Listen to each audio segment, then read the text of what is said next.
102,2 Radio Suara Sampang FM. Selamat pagi pendengar semuanya ya, dimanapun kalian berada. Pendengar, kali ini kita memasuki program Lentera Hati kerjasama Radio Suara Sampang FM dengan MUI Kabupaten Sampang, pendengar. Dan kali ini di Lentera Hati edisi hari Kamis 10 November 2022, pendengar, sudah hadir di studio kita kali ini ada narasumber dan juga moderator kita. Narasumber kita Bapak Kiai Haji Buhori Maksum, pendengar ya. Dan juga moderator kita pada pagi hari ini adalah Ustadz M. Syukur, SPDI. Pendengar, untuk tema kali ini adalah sholat berjamaah ya, lanjutan dari yang sebelumnya ya Pak Kiai ya. Ya. Oke, dan pendengar, jika kalian ada pertanyaan bisa lewat telepon ataupun WhatsApp di 0823 3390 6809. Dan langsung saja ya kepada moderator Pak Syukur, silakan. Assalamualaikum warahmatullahi wabarakatuh. Waalaikumsalam. Waalaikumsalam. Marilah kita panjatkan puji syukur kepada Allah Subhanahu wa taala. Pada pagi hari ini kita sebagaimana biasa setiap hari Kamis dalam rangka acara Lentera Hati ini, alhamdulillah pada pagi hari ini tepat tanggal 10 Desember, yaitu Hari Pahlawan kita, Hari Pahlawan Nasional. Oleh karenanya, marilah kita selalu panjatkan salawat dan salam keharibaan Rasulullah SAW. Semoga amal-amal kita selama ini kita mendapatkan barokah dan diterima oleh Allah Subhanahu wa taala. Pemirsa Suara Sampang yang berbahagia, pagi hari ini kita mengambil tema yaitu sholat berjemaah sebagai lanjutan dari Kamis-Kamis yang kemarin. Kepada Bapak Kiai Haji Buhori Maksum, disilakan Pak Kiai. Baik, terima kasih. Assalamualaikum warahmatullahi wabarakatuh. Waalaikumsalam warahmatullahi wabarakatuh. Bismillahirrahmanirrahim. Alhamdulillahil karimil alam, al-azimil mannan, alladzi manna ala nabiyhi Muhammadin sallallahu alaihi wasallam. Allahumma shalli alaihi. Al-iman wal-islam. Wassalatu wassalamu ala sayyidina maulana Muhammadin khairil anam, syarifil maqam, sirajid zalam, wa ala alihi wa sahbihi wa tabi'ina lahum man tabi'ahum bi ihsanin ila yaumiz ziham.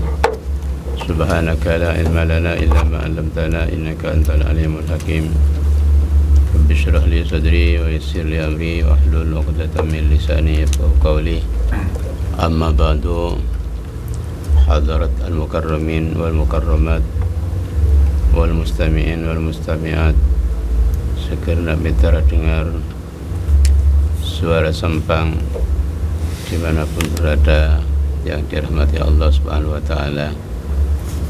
Pertama-tama mari kita panjatkan syukur alhamdulillah kehadirat Allah Subhanahu wa taala.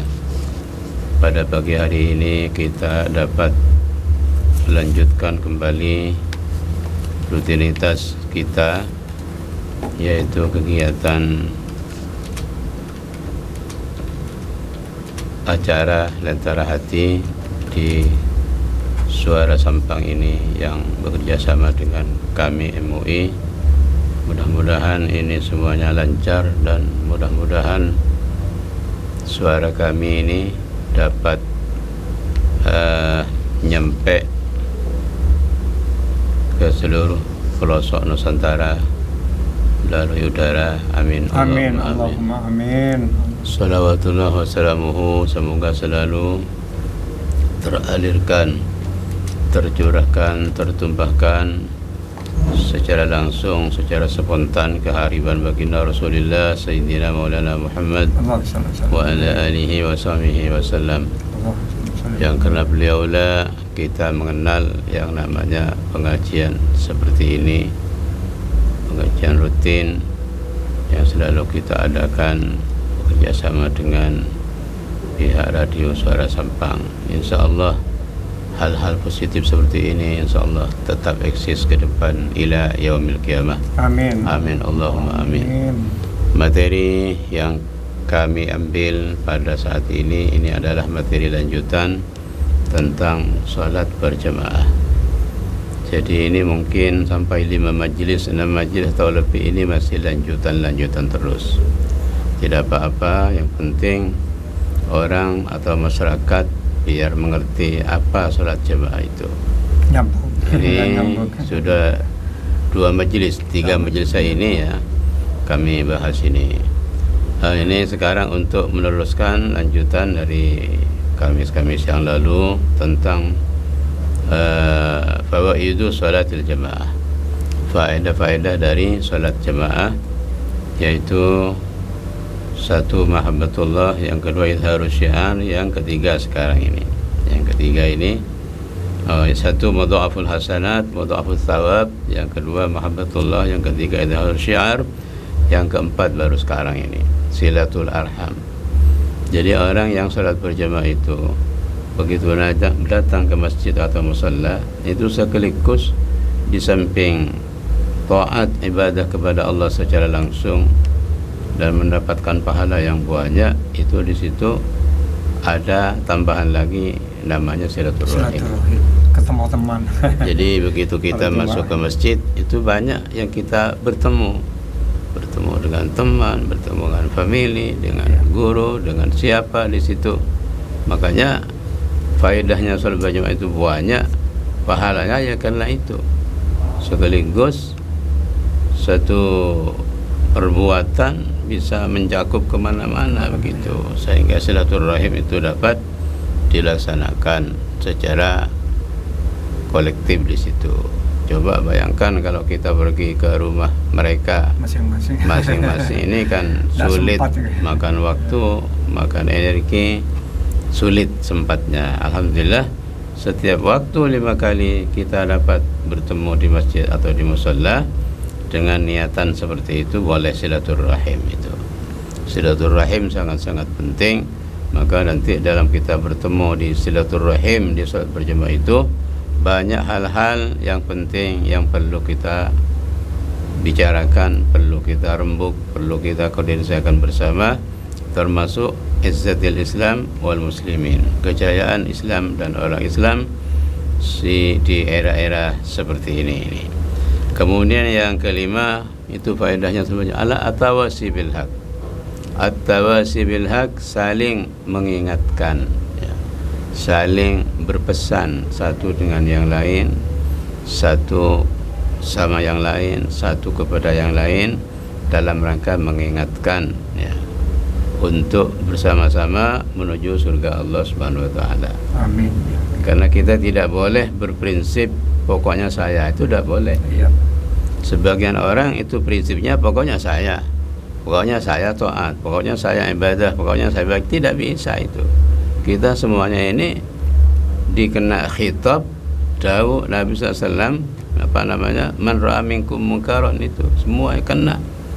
Barang siapa melihat satu munkarat, termasuk munkarat orang yang tidak peduli berjamaah, ini masuk munkarat ya. Termasuk yang lain, maka kita juga mengingatkan di situ supaya kita tidak terus menerus seperti itu ya, namanya at-tawasi bil haq ya. Jadi menurut ayat wal asr itu, kalau orang itu tidak at-tawasi bil haq, maka kita semuanya rugi. Dan kita semuanya merugi. Wal asr innal insana lafi khusrin illa alladhina amanu wa amilus solihat wa tawassaw bil haq wa tawassaw bis sabr. Sesungguhnya demi zaman ya, demi masa, innal insan, sungguhnya manusia dalam kerugian semuanya, kecuali orang yang beriman dan berbuat baik. Itu pun tidak cukup, Pak Syukur. Beriman, berbuat baik, tapi tidak peduli kepada kanan kirinya, ke neraka, tidak ke neraka, ke suatu bagian, tak boleh itu. Kita harus menyelamatkan diri sendiri dan keluarga kita sendiri, begitu juga orang lain dari api neraka. Tidak boleh kita hanya sendiri masuk surga, lah boleh. Saling berpesan. Ya, harus saling kita mengingatkan, saling berpesan saling mengingatkan kepada orang lain itu ya, at-tawasi bil haq wa tawasaw bil haq, dan mereka saling pesan dengan sesuatu yang hak dan sabar. Itu ini apa namanya, identitas dari termasuk orang-orang yang takut kepada Allah Subhanahu wa taala. Jadi kalau ada orang, sudahlah saya pokoknya beriman dan berbakti kepada Allah minasolihat, orang lain begini begitu, sudah ambivalen, tidak mau tahu, sudah tidak boleh itu ya, tidak boleh. Kita semuanya ini khitab oleh Allah Subhanahu wa taala untuk kita semuanya punya andil ya, punya andil dalam penegakan Islam, penegakan Islamnya, penegakan syariatnya, penegakan umatnya menuju apa, menuju kebaikan atau khairi ummah ke depan. Tidak boleh kita berdiam diri. Kemudian yang keenam itu ketika kita masuk salat berjamaah, maka itu kita punya apa namanya, muhasabatun nafsi, introspeksi diri atau refleksnya atau berkaca kepada orang lain. Ketika kita berjumpa dengan si B, si C, si G, kita berjumpa, kita melihat mereka, bagaimana mereka di masjid. Kita lihat apa kelebihan dari kami, apa kekurangannya. Ini kita bisa berkaca di situ. Makanya Nabi bersabda sallallahu alaihi wasallam, al-mir'atu mir'atul mu'min, al-mu'minu mir'atul mu'min. Orang mukmin itu cerminnya orang mukmin. Jadi kalau kita tidak sendirian tapi berkumpul dengan orang-orang, maka kita bisa mencontoh orang. Apa kira-kira kelebihan kami, kelebihan saya daripada orang itu, dan apa kekurangannya, dan apa kelemahannya kami dengan orang itu. Kita bisa membandingkan, yang ujung-ujungnya nanti kita ini merasa banyak yang kurang begitu. Soalnya kalau kita sendirian, diam sendiri, itu merasa besar, betul ya, merasa tinggi kan begitu. Tapi begitu kita berjejer dengan orang yang tinggi, maka jauh kita ini. Dan setelah kita harus bersama-sama dengan orang lain, dan orang lain itu sekaligus kita buat apa, kaca, buat cermin untuk mengontrol diri kita sendiri sebagai ukuran. Kalau kita tidak mengontrol diri sendiri, maka kita ini merasa baik terus, merasa tidak punya dosa, merasa amalnya sudah baik, merasa dirinya sudah bersih, padahal tidak ya, padahal tidak. Makanya kata Nabi dari selain al-kayyisu man dana nafsahu wa amila lima ba'dal maut. Orang yang cerdas itu orang yang merendahkan dirinya, mengontrol dirinya dan berbuat amal-amal untuk persiapan setelah mati. Itu orang cerdas. Ya. Makanya orang yang tidak cerdas itu tidak pandai mengontrol dirinya, tidak pandai mengoreksi dirinya. Yang dikontrol itu hanya orang lain. Itu celaka dia nanti. Kalau sudah begitu, maka dia nanti akan selalu merasa baik dan orang lain dianggap kurang baik. Kami berpengalaman Pak Kiai. Kami punya tetangga dekat masjid musola, kami ajak ayo sholat. Sudah diperingati, tapi dia tuh enggak mau ya. Apakah kita ini masih termasuk lingkungan orang yang bertawasul bil haq? Ya sudah, kalau orang tidak mau, kita harus jangan putus asa Pak ya. Tidak terhitung sudah, jangan dihitung. Kita sudah sekian kali, 11 kali, 20 kali, jangan dihitung sudah ya. Jadi tidak mau satu kali, terus tetap pahalanya tercatat di situ. Kita termasuk wa tawasaw bil haq di situ, termasuk dakwah untuk menuju jalan Allah Subhanahu wa taala. Jangan putus asa. Putus asa itu yang tidak boleh. Jadi Nabi saja itu suruh dakwah kepada Abu Jahal, Abu Lahab, yang sudah benar-benar divonis oleh Al-Quran bahwa dia kafir, tapi Nabi tetap terus harus mengajak kepada mereka yang kafir-kafir itu. Ini mereka sudah divonis sebagai orang kafir, dan matinya juga seperti itu. Tapi Nabi tetap oleh Allah disuruh berjuang untuk mengajak mereka kepada iman dan Islam. Kalau Pak Kiai dekat dengan masjid, dekat dengan masalah Cak Madura, satu langkah dia itu sudah diajak tadi, sudah diberi pengertian, tapi gimana sholatnya orang yang semacam ini Pak Kiai tidak ikut bergabung dalam sholat berjemaah ini? Ya paling tidak ya tidak sempurna ya, tidak sempurna. Tapi kalau di masjid itu kosong berjemaahnya sebab orang itu, maka dia berdosa, dosa besar ya. Iya. Jadi kalau orang dekat masjid tidak sholat ke masjid berjemaah, kemudian sebab dia tidak sholat ke masjid, terjadi masjid itu kosong, terjadi kekosongan dalam dari berjemaah, maka dia itu dosa besar. Karena sholatul jamaah ini hukumnya fardu kifayah ya. Kalau di masjid sudah ada yang berjemaah, walaupun hanya 2 orang 3 orang, yang sekitarnya itu tidak berdosa meninggalkan berjemaah. Tapi kalau karena sebab dia tidak ke masjid, kemudian terjadi kekosongan berjemaah di masjid, maka dosa semua di situ sekitarnya, termasuk dia orang tadi. Nilai sholatnya Pak Kiai? Kalau sudah di masjid itu ada yang berjamaah, maka dia tidak berdosa, cuma nilai sholatnya tetap sah, hanya tidak sempurna sesuai dengan sabda Nabi SAW di hadis lain, hadis sahih, la salata li jaril masjidi illa fil masjid. Tidak ada sholat orang yang bertetangga di masjid, yang bertetangga di dekat masjid, tapi dia tidak berjamaah ke masjid, sholatnya tidak sempurna, walaupun dia itu juga berjamaah dengan keluarga di rumah ya. Jadi hanya tidak sempurna kalau memang di masjid sudah ada yang berjamaah. Ini menurut pendapat dan kaul yang mengatakan bahwa sholatul jamaati fardu kifayatin. Ini menurut Syafi'i. Tapi ketika dihadapkan kepada mazhab Imam Ahmad bin Hanbal selaku orang mujtahid juga, maka sholatnya orang yang tidak berjamaah secara mutlak tidak sah. Kalau berdekatan dengan ya begitu. Secara mutlak, baik dekat berdekatan atau jauh, yang penting kalau sholatnya tidak berjamaah itu tidak sah. Ini menurut penilaian tafsiran Ahmad bin Hanbal radhiyallahu taala anhu, gitu ya. Baik, kemudian faedah yang ketujuh adalah ibra'ul muqassirin an sholatil jamaah, membebaskan orang-orang yang lalai dari melakukan sholat berjamaah. Jadi kita yang berjamaah ini Pak, faedahnya itu menyelamatkan orang lain yang malas berjamaah, yang lalai untuk berjamaah. Mereka tidak dosa karena kami yang berjamaah ini. Iya. Jadi umpamanya di masjid tiap waktu ada 10 orang yang rutin berjamaah. Di sekitar masjid itu banyak orang yang tidak berjamaah, bahkan lebih banyak. Maka ini secara otomatis, secara langsung, yang 10 berjamaah di waktu ini menyelamatkan orang yang banyak tidak berjamaah itu dari dosa. Ada imbasnya. Dari dosa. Iya. Kalau seandainya agak banyak masjid, kan dosa semua. Tapi karena ada 10 orang sholat di masjid berjamaah, maka yang lain, yang ratusan di sekitar masjid itu tidak dosa. Tidak dosa di mana? Tidak dosa karena dia tidak berjamaah.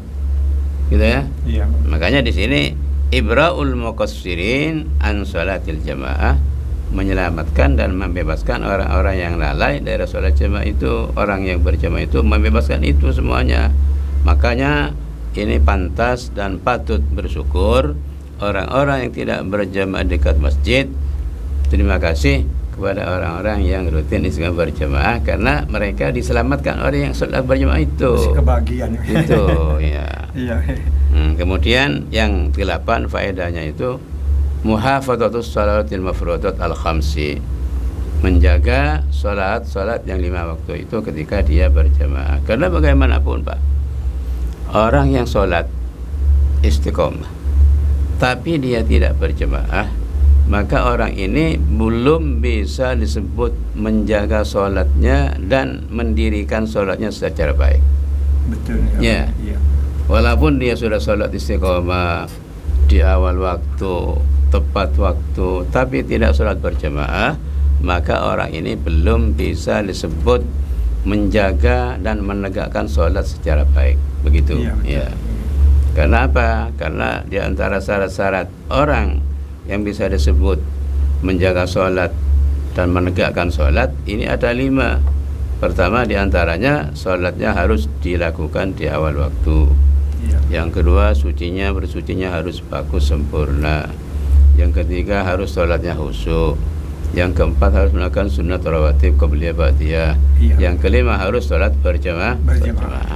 Kurang satu di antara yang 5 ini, maka orang itu tidak masuk kategori orang yang menegakkan sholat. Betul. Sedangkan dalam Al-Quran disebutkan aqimus sholat wa atuz zakah, tegakkan sholat dan bayar, tunaikan Zakat. zakah. Alladzina yuqimuna sholata wa yutuna zakah. Ya, alladzina yuqimuna, pakai yuqimuna semuanya, menegakkan sholat, bukan pakai apa ya'maluna, bukan pakai yaf'aluna, bukan pakai yusalluna, tapi di situ mengatakan alladzina yuqimuna, mendirikan, bukan mendirikan, menegakkan sholat. Lalu Pak Kiai, pahalanya ini kalau pernah kita baca, kalau berjemaah sendirian sekian derajat, kalau berjemaah sekian derajat. Oh iya jelas, makanya sama juga bersendirian, orang lain sendirian banyak, tetap derajatnya itu katanya 27 atau 25. Hanya saja kalau berjemaahnya lebih banyak, itu yang 27 itu lebih gemuk. Lebih gemuk, lebih besar, lebih sempurna, ya, lebih bervitamin, lebih sehat dan begitu. Tapi kalau jamaahnya hanya sedikit, 2 orang, 3 orang, 10 orang, itu lebih kurusan gitu ya. Apalagi munfarid Pak Kiai sendirian itu. Munfarid itu kan tidak berjemaah lah. Iya. Kalau munfarid ada nilainya ya satu itu derajat. ya, 1 derajat. Ya, satu. nilainya. Alhamdulillah bedanya agak Iya, jauh. itu ya. Sampai 20 derajat. Makanya 27 kita ya, mari kita sholat, menghimbau kepada seluruh umat manusia untuk jadi sampang. Mari kita sholat berjemaah secara rutin. Jangan sampai kita tinggalkan sholat berjemaah. Toh kita hidup tidak akan lama Pak ya. Kalau kita tidak mengejar pahala yang besar ini, kapan lagi? Nanti kalau sudah kita nafas sudah sampai di tenggorokan, baru kita sadar bahwa ini kita banyak kekurangannya ya. Ada gini Pak Kiai, saya pengalaman ini di masjid saya kadang-kadang gini. Ada ke masjid Pak, andai kata di masjid itu disediakan kursi, saya mau sholat karena saya tidak bisa duduk yang lama. Bagaimana sholat yang disediakan kursi lagi, nilainya juga masih. Kalau memang orang itu tidak bisa untuk sholat normal, itu tetap pahalanya tidak dipotong Pak. Iya. Jadi kalau sholat fardu itu kan seharusnya kita sholat berdiri kan kalau bisa. Tapi dia tidak bisa berdiri, sholat duduk. Maka walaupun dia sholat duduk, pahalanya tetap utuh, tidak dipotong. Tidak dipotong. Kecuali dia itu memang bisa tapi tidak sholat berdiri, bisa tapi harus berdiri, makanya bukan hanya dipotong tapi tidak sah sholatnya. Maka kalau sholat fardu itu harusnya orang itu kalau bisa mampu berdiri harus berdiri. Makanya beliau kalau mampu berdiri tidak berdiri, maka sholatnya tidak sah. Kecuali itu sholat sunnah. Kalau sholat sunnah itu boleh pilih, boleh kita sholat berdiri, boleh kita sholat duduk. Hanya saja kalau kita mampu berdiri sholat sunnah tapi tidak sholat berdiri tapi sholat duduk, maka pahalanya separuh. Kalau seumpamanya sholat berdiri itu dapat 100, dia tidak berdiri, mampu tidak berdiri sholat berdiri hanya dapat 50. Tuh boleh kita kalau sholat sunnah itu boleh pilih, boleh sholat duduk, boleh sholat berdiri, dipersilakan saja. Hanya saja kalau berdiri itu normal 100%, kalau tidak maka potong 10%. Ya kalau berhalangan gitu. sakit Pak Kiai, tidak bisa duduk, tidak bisa bersimpul. Kecuali sakit. Iya, sakit tidak ada potongan, itu untuk namanya ya. Makanya al-qiyam liqadirin, berdiri bagi orang yang mampu gitu. Saya tanyakan, saya ajak, "Mari Bapak, saya sediakan kursi." Malu saya. Bilang malu. Jadi untuk kok ibadah malu. Iya. Kalau malu ya malaikat malu juga yang mencatat pahalanya Pak. Jadi duduk itu tidak jadi masalah Pak Kiai. Tidak menjadi masalah ya. Makanya kalau ada bisa duduk, Apalagi bisa kan terlentang, kondisi sakit. bisa terlentang, bisa miring tidurnya, sebisanya itu kalau sholat. Makanya dalam Islam ini tidak ada hal yang baku, semuanya itu ada solusi dalam Islam ya. Kami lihat seperti di Arab, di Arab Saudi, di Madinah itu disilakan kursi numpuk. Kadang-kadang orang disiapkan orang yang tidak mampu iya. ya. Kadang-kadang orang yang Kalau bisa duduk ya duduk saja, tidak usah duduk di kursi ya. Duduk ya, tak ada Sujudnya isyarah, kalau tidak bisa itu sebisanya ya. Jadi Islam ini tidak ada yang sulit, seluruh ibadahnya, pengabdiannya, taatnya itu dimudahkan oleh Allah SWT. Katakan Allah, Islam ini adalah agama yang paling fleksibel ya, tidak ada paksaan dan tidak ada harus begini begitu. Tapi setiap orang yang tidak bisa begini itu pasti ada solusinya, ada cara jalan keluarnya bagaimana yang bisa begitu ya. Lewat. Lalu, iya Pak Kiai, ada duduk kadang-kadang saya malu. Iya, maksudnya maaf sebentar aja, kakinya telanjang ke depan dan bersimpuh itu. Tidak apa-apa, silakan ya. Hanya penting saja. kakinya jangan kena orang lah ya. Iya, Jangan iya, kena betul. orang, jangan dikena duduki orang gitu. Sebisanya ya. Ya. Pak Kiai, kita menjawab dulu ya pertanyaan Baik, dari iya. WhatsApp ya. Ini Silakan. sudah ada 2 pertanyaan. Assalamualaikum Pak Kiai, saya Ina di Keramat. Bagaimana jika kita datang ke masjid untuk berjamaah tapi kita tidak memilih saf pertama yang masih kosong? Dijawab dulu mungkin. Baik. Jadi orang yang datang ke masjid itu ya niatnya berjamaah, ternyata nyampe di masjid, di depannya ada saf yang kosong. Orang yang seperti ini jemaahnya dipotong pahalanya Pak ya. Karena secara otomatis Pak, kalau kita ke masjid kemudian di depan kita itu ada yang kosong, itu harus ditutup yang kosong itu. Ditutup dengan orang ya, satu. Jangan sampai kosong itu. Lurus rapat ya. Lurus rapat gitu. Makanya kalau tidak ditutup, yang di belakang itu yang dipotong pahalanya itu. Oh, yang di belakang ini. Belakang yang itu. orang yang Iya. mendekat gitu. Yang lebih dekat itu yang pahalanya dipotong. Nah, untuk itu kami mengajak kepada seluruh orang yang berjemaah, pertama rebutlah shop yang pertama. Rebut Pak. Paling depan. Iya. Karena itu shop pertama itu pahalanya paling besar. Makanya sampai-sampai dibilang oleh Nabi dalam hadisnya itu, kalau seandainya orang tahu pahalanya shop pertama itu, tahu pahalanya berbentuk jelas ya, kasat mata, maka orang itu pasti akan berebut untuk mendapatkan shop yang pertama itu, walaupun dia harus jalan merangkak, jalan ngesot, tidak jalan normal, tapi dia itu lari-lari berebut untuk mendapatkan shop yang pertama. Tapi kadang-kadang orang itu untuk menempati shop pertama itu kadang-kadang enggan begitu ya. Enggan, males. Iya. Lebih baik dia berada shop yang paling belakang ya. Shop yang paling belakang itu paling rendah pahalanya. Shop paling depan itu paling banyak pahalanya gitu. Jangan sampai renggang. Jadi intinya ada sebuah keharusan bagi orang di belakang shop yang kosong untuk menutupi shop yang kosong itu. Ya, Demikian. Masih ada lagi. Oke, selanjutnya ini dari Imam Bonjol ya. Assalamualaikum, saya Dani di Imam Bonjol. Jika kita jamaah tapi terlambat dan kita ikut jamaah di tahiyat akhir, apakah pahala tetap 27? Terlambat. Orang berjamaah itu terlambat, termasuk makmum masbuk. Lagi-lagi nututnya itu di tahiyat akhir. Pertanyaannya, apakah masih dapat pahala 27? Jawabannya masih Pak. Jangan khawatir, pasti dapat 27. Tapi kaceknya yang dari awal itu pasti kacek, ya pasti beda. Bedanya apa? 27 kecil, ya. 27 Kecil.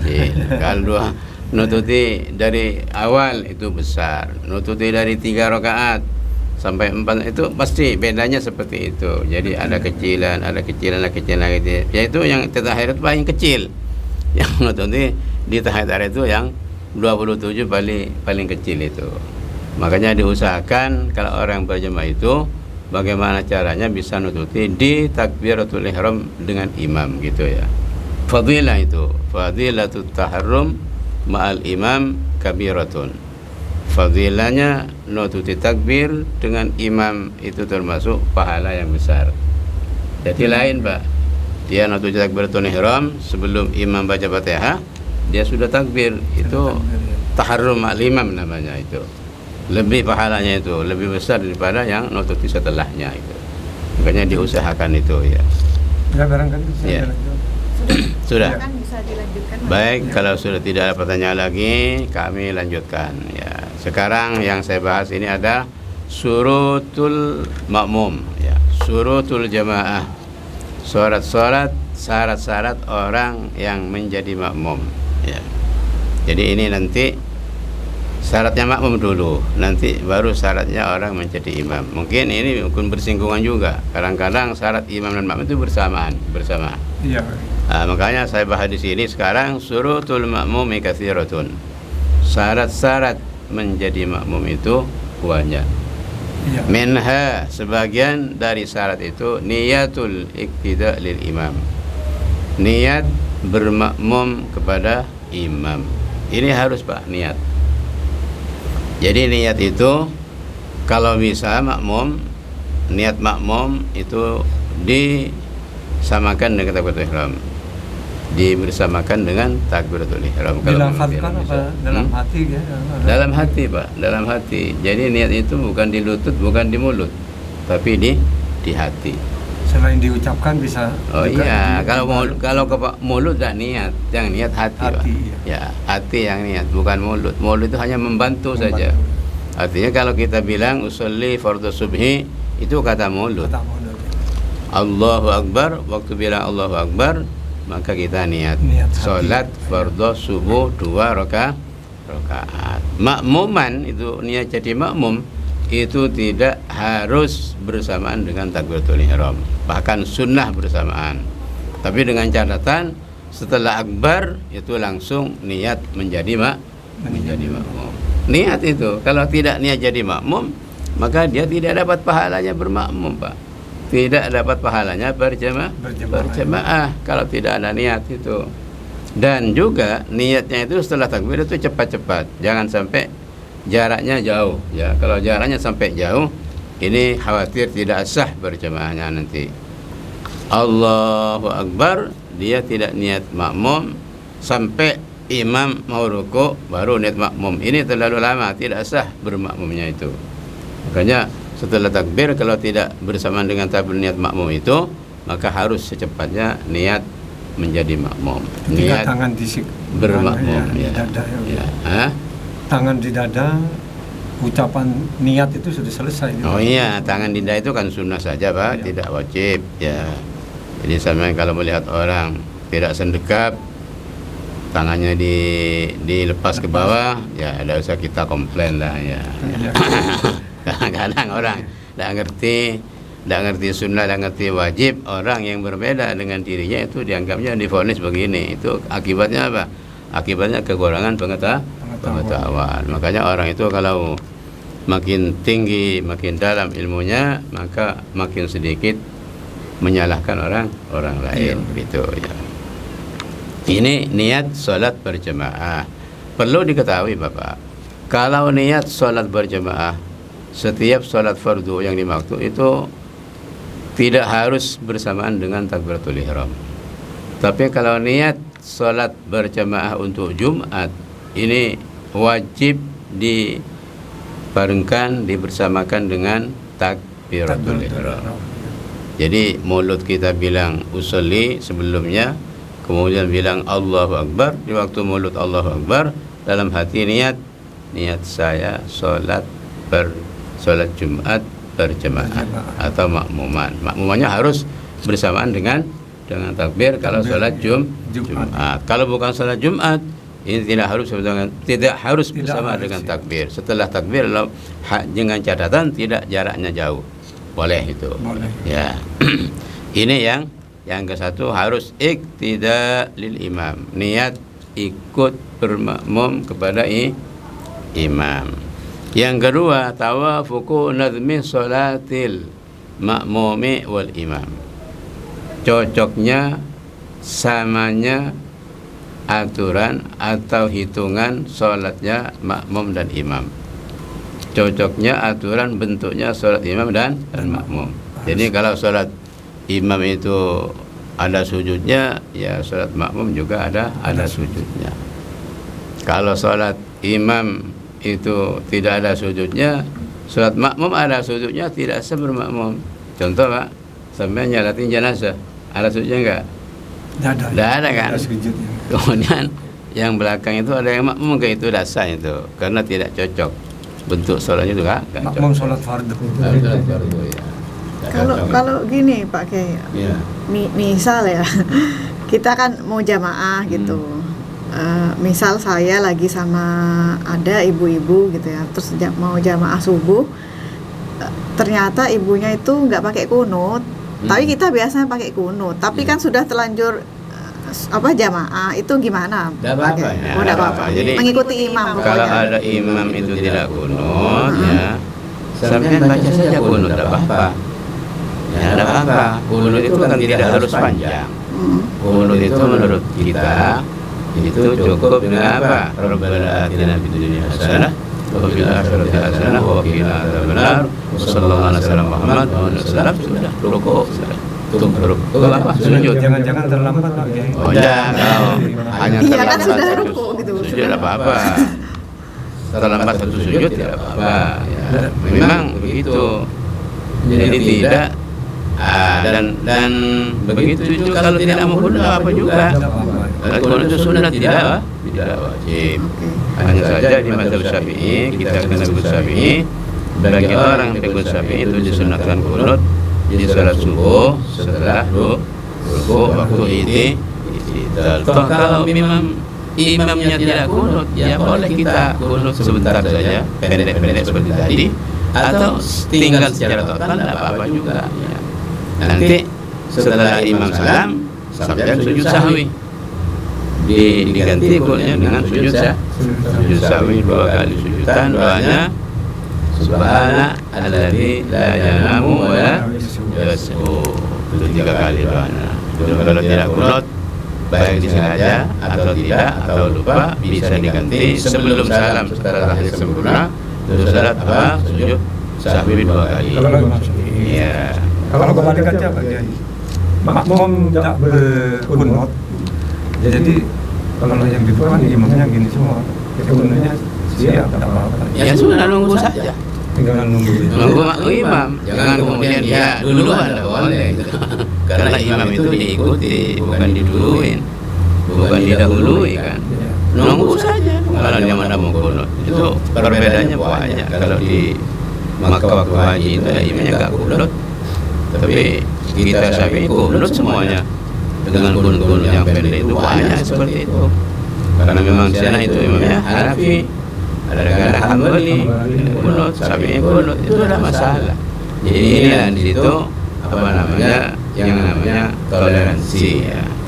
Kita menghargai dalam perbedaan. Jadi toleransi ini sebetulnya kalau kita dipahami, itu dalam ibadah kita, ubudiyah kita sudah ada toleransi semenjak dulu, Pak. Ya, bayangkan saja itu ya, itu apa namanya? Suatu ketika Imam Syafi'i radhiyallahu anhu itu salat di Irak, dekat masjid dan dekat kuburan Imam Hanafi. Salat subuh. Tidak kunut beliau. Ditanya sama saya, kenapa Kiai tadi sampai tidak kunut salat subuh? Oh iya, saya menghargai imam ini, toleransi dengan imam ini pendapatnya tidak kunut, maka saya menghargai. Almarhum. Ya, almarhum itu masih ditoleransi oleh Imam Syafi'i. Jadi sangat-sangat tinggi toleransi Imam Syafi'i itu begitu. Nah, sudah ya, terusnya. Tidak ada pertanyaan lagi? Ya. Baik. Jadi tawafuqun bi sholatil makmum wa sholatil imam. Cocoknya sholat imam dan makmum itu sama. Aturannya sama. Jadi kalau tidak cocok seperti tadi, imamnya sholat jenazah, makmumnya sholat biasa, tidak bisa. Atau imamnya sholat kusuf, sholat gerhana bulan kemarin, semalam tadi, kemarin malam gerhana itu. Kemudian yang makmum di sini sholat isya itu sudah sah. Kenapa? Rukuknya kalau kusuf itu 2 kali, berdirinya 1 kali, rukuknya 2 kali. Makanya tidak cocoknya nakum sholat di aturan sholat tidak cocok begitu ya. Karena sholat makmum ke sholat jamaah ya, ada orang sholat kita tidak tahu kalau ini sholat jamaah di depan. Kita makmum di belakang tahu. Tidak apa-apa, yang penting yang jangan kebaliknya ya. kebaliknya tidak boleh kebaliknya. Kalau musafir itu yang menjadi imam tidak masalah. Tapi yang masalah itu kalau yang menjadi imam itu orang mukim, kemudian yang ngusor itu makmum kepada yang mukim, itu tidak boleh ya. Tapi kalau jamak itu masih boleh. Ada orang mukim ya, tidak musafir, sambil dengan saya salat jamak, itu masih boleh. Tapi kalau qasar, itu qasar tidak boleh bermakmum dengan orang yang mukim, dan juga yang kedua tidak boleh bermakmum kepada orang yang salat sempurna. Itu dua syaratnya itu. Tapi kalau sebaliknya orang yang mungkin bermakmum kepada orang yang qasar, itu boleh, tidak masalah ya. Itu tetap tawaf qunut min salati imam, hanya saja niatnya itu lain gitu. Ada yang niat qasar, ada yang niat tidak qasar, ada jamaah yang niat tidak ya. Jamaah itu ya. Kemudian yang ketiga, syaratnya bermakmum itu tabiyatul lil imam, mengikuti makmum itu kepada imam, mengikuti. Kalau mengikuti itu artinya di mana letaknya? Setelah imam ruku, dia baru ruku. Setelah imam itu ruku, jangan bersamaan. Imam ruku bersamaan ruku, makruh hukumnya itu. Harus tabinya itu di belakangnya. Ada di belakang imam.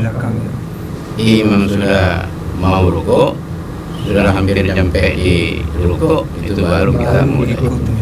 Jangan bersamaan. Kalau bersamaan itu hukumnya makruh. Kalau makruh dilakukan, maka dapat mengurangi pahala berjamaah. Itu harus di belakangnya. Bi ayyi ta'akhkhar al-ma'mum 'anil imam. Ya, harus makmum itu ada gerakannya setelah gerakan imam. Bahkan kalau mendahului satu rukun itu hukumnya haram. Kalau sampai mendahului dua rukun, itu ada ulama yang mengatakan batal salatnya. Ada kadang-kadang itu salat cuma tapi menang-menangan. Oh, saya duluan menang saya ini. Tidak boleh begitu. Jadi ada aturan mainnya gitu ya. Jangan lambat dan susu. Makanya aturan mainnya harus dipatuhi betul. Terus yang keempat itu al-ilmu bintiqalil imam. Makmum itu tahu dengan pindah-pindahnya imam dari rukun ke rukun yang lain. Itu harus tahu. Kalau tidak tahu, makanya soalnya tidak sah. Jadi tahu bahwa imam ruku, tahu bahwa imam itu tidak, makmum tahu bahwa imam itu sudah sujud, itu tahu semuanya. Tahunya itu tahu langsung tidak apa-apa, tahu tidak langsung tidak apa-apa, mungkin mendengar suaranya, melihat makmum yang di depannya tidak langsung tidak apa-apa. Yang penting hakikatnya itu tahu bahwa imam itu sudah pindah dari rukun ini ke rukun yang lain. Itu persis begitu, tidak apa-apa. Dengan perantaraan tidak apa-apa ya. Kemudian yang kelima, salahnya itu ijtima'uhuma fi makanin wahidin. Berkumpulnya makmum dan imam itu pada suatu tempat. Jangan pisah ya. Jarak jauh. Ya, pisah juga boleh sah, tidak apa-apa, tapi dengan catatan itu harus makmum bisa pergi ke imam, tidak ada halangan, tidak terhalang oleh tembok, tidak tertutup pintunya, tidak terhalang oleh sungai, tidak terhalang oleh apa begitu, bisa ke imam itu tidak apa-apa walaupun di lain bangunan. Tapi jaraknya kalau lain bangunan itu tidak lebih dari 100 sikut ini. Satu dero dari sini ke sini 1 dero, 48 cm itu. Berarti perempuan itu ditutup kain tidak apa? Karena kalau kain itu kan dibuka bisa, tapi kalau pintu digembok itu tidak boleh. Walaupun satu tempat. Contohnya umpamanya ya, ada orang sholat di masjid, imamnya di dalam, ada pintunya, tapi semuanya digembok, terkunci semua. Makmum di luar tidak sah. Tidak sah. Kalau pergi ke imam itu tidak bisa. Itu artinya ijtima'uhuma fi makanin ya. Yang 6 itu syaratnya 6, alla yukhalifahu fi sunanin tafhusul mukhalafatu fiha. Makmum dengan imam tidak boleh melakukan sunnah-sunnah yang kalau tidak sama dilanggar, tidak sama-sama berlama sunnahnya itu, maka dia sangat-sangat buruk ya. Tidak boleh melakukan hal-hal sunnah yang sangat beda dengan kelakuan imam. Satu contoh umpama makmum itu bermakmum kepada imam, imam tidak sujud tilawah tapi makmum sujud tilawah, tidak boleh. Tidak boleh. Ya. Imam tidak sujud tilawah, makmum mendengar bacaan ayat yang tekanannya sujud tilawah sunnah. Sujud makmum, imam tidak, itu tidak boleh, batal sholatnya. Itu namanya beda mukhalafah dalam melakukan sunat yang kalau dilakukan itu termasuk sangat-sangat buruk ya. Fatajibu, maka wajib. Al mukhalafatu, dia itu muwafaqah, wajib muwafaqah, cocok dengan imam. Fi'lan dalam melakukannya, tidak boleh fi'lan. wa tarkan dan meninggalkannya. Tidak boleh terpisah. Tidak boleh. Kalau imam tidak sujud, maka makmum harus tidak sujud tilawah. Kalau imam sujud tilawah, maka makmum harus ikut sujud tilawah. Itu namanya muwafaqah ma'al imam fi'lan wa tarkan. Harus cocok makmum dengan imam dalam melakukan sesuatu seperti sujud tilawah dan tidaknya ya. Coba. Kalau makmumnya nggak tahu bacaan sujud tilawah gimana? Ya ikut saja. Ikut saja, Ikut ya, karena iya. ikut gerakannya saja, karena bacaannya tidak wajib ya. Jadi bacaannya sujud tilawah itu tidak wajib. Yang wajib itu hanya gerakannya, pekerjaannya. Yang repot kalau makmum tidak tahu bentuk sujud tilawah seperti apa. Karena apa imam ini sujud kok tanpa ruku? Nah, padahal itu sujud tilawah. Karena ini kalau imam itu waktu baca surat yang menekankan sujud tilawah, fasjud waqtarib, masalah suratnya itu Iqra ya. Fasjud waqtarib itu sunnah sujud tilawah. Begitu baca surat yang tekanannya disebutkan sujud tilawah, maka fasjud waqtarib sunnat imam. Sujud langsung. Satu kali. Satu kali. Setelah sujud sempurna satu kali, bangun lagi ke atas. Ini yang repot kalau makmum tidak tahu. Loh, kok imam ini sujud tanpa ruku, tanpa i'tidal? Nah, ini ya yang sulit. Setelah sujud bangun lagi, berdiri lagi sempurna. Kalau ingin masih meneruskan surat atau surat yang lain, teruskan. Kalau ingin ruku ya ruku. Setelah tumaknina berdiri begini, lalu ruku, Allahu Akbar, lanjutkan.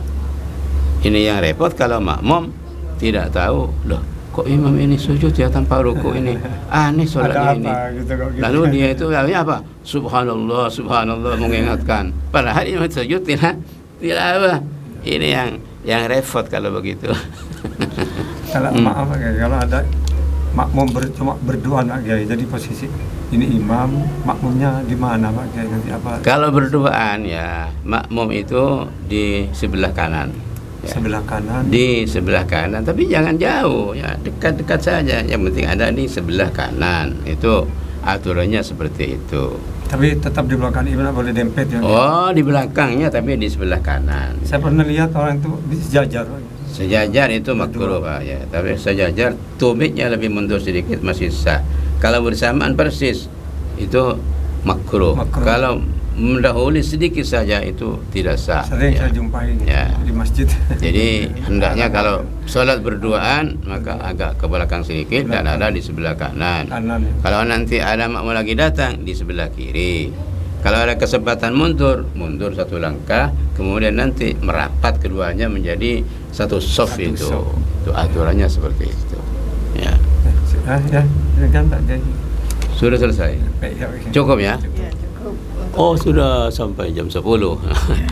Baik ya, terima kasih. Ini saja yang bisa saya sampaikan. Insya Allah nanti ada lanjutan lagi. Masih banyak lanjutannya ini. Karena ini saya ke depan tidak ingin membahas hal-hal yang memang kurang penting lah. Mungkin menurut saya yang paling penting adalah tentang sholat ini ya, dengan seluk-beluknya semuanya ya, biar orang sholat itu bagus dan tepat ya. Baik, terima kasih, kurang lebihnya mohon maaf. Wassalamualaikum warahmatullahi wabarakatuh. Ya, demikian pemirsa Suara Sampang FM yang berbahagia. Mudah-mudahan yang disampaikan Pak Kiai tadi menjadi pedoman kita dalam beribadah kepada Allah Subhanahu wa taala dalam sehari-harinya. Kami selaku moderator, manakala ada hal yang berkenan, salah-salah kata kami mohon maaf yang sebesar-besarnya. Akhiran, wabillahi taufiq wal hidayah. Wassalamualaikum warahmatullahi wabarakatuh. Waalaikumsalam warahmatullahi wabarakatuh. Ekonomi pariwisata. Agribisnis dan Industri